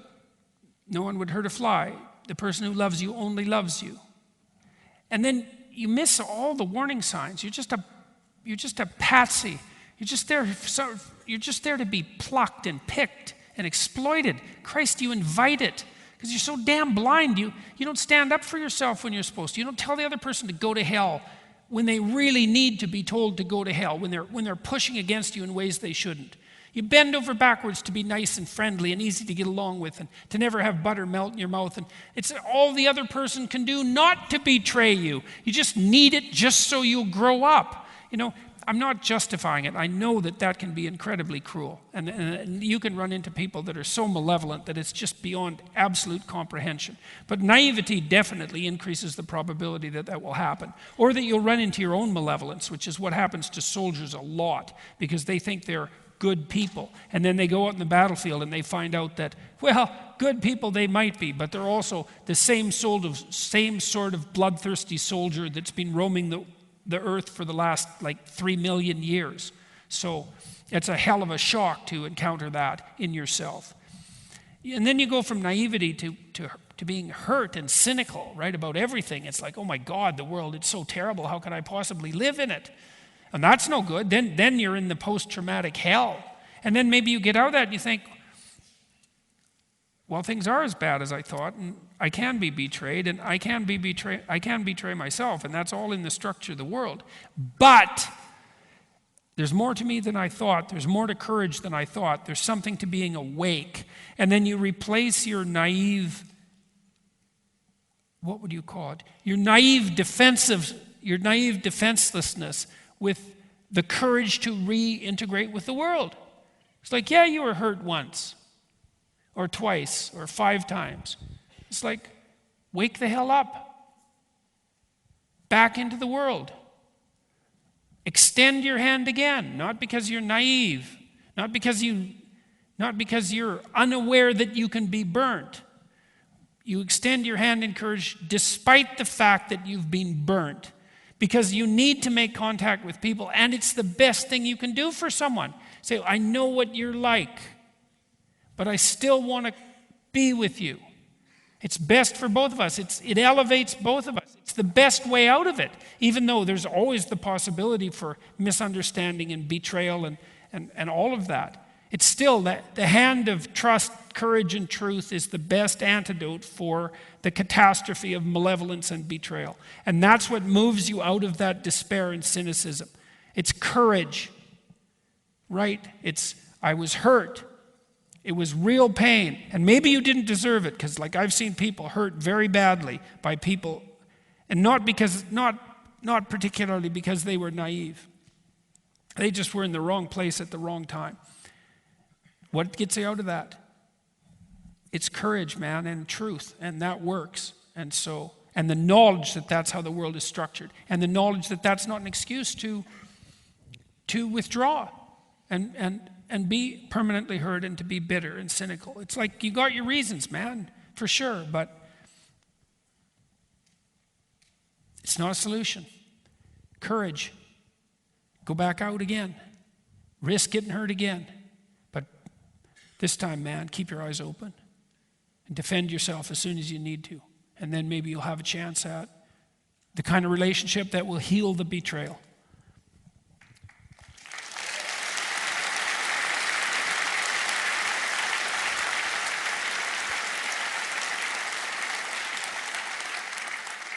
That, ladies and gentlemen, is how you end a show. So I'm going to get out of the way and make some noise for Dr. Jordan Peterson, everybody. Thank you very much, everybody.